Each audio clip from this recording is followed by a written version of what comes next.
The ASEAN Philippines 2026 updates mula sa Bombo Radio Philippines. Fully digitalized.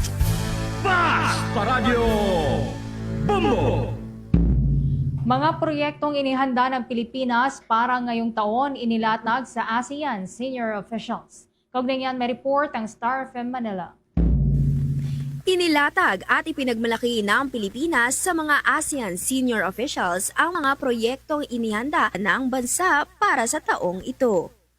Sa pagpapatuloy nga ng ASEAN Philippines 2026 meetings at mga high-level discussions, binigyang diin ng mga opisyal ng Pilipinas ang kahalagahan ng kooperasyon sa pagitan ng mga lider ng bansa tungo sa paglikha ng mga panibagong oportunidad at pagkakaroon ng progresibong ekonomiya.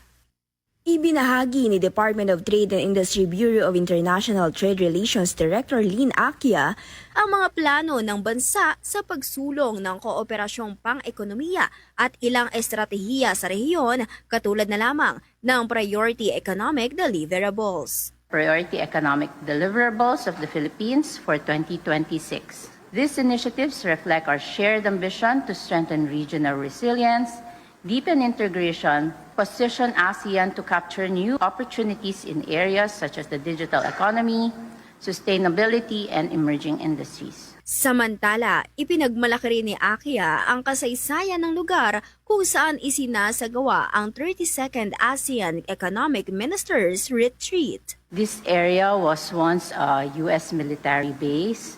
It was called Fort McKinley, but after the U.S. colonial rule, it was renamed as Fort Bonifacio after Andres Bonifacio, our revolutionary hero.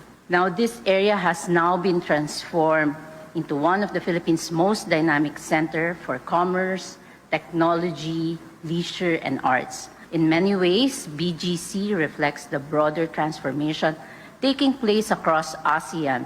It is a green city evolving alongside a region that continues to grow, integrate, and innovate. Para sa ASEAN Philippines 2026 update, nag-uulat. Ito si Star DJ Yvonne and this is Bombo Radio Philippines, the #1 and most trusted source of news and information. Basta Radio, Bombo!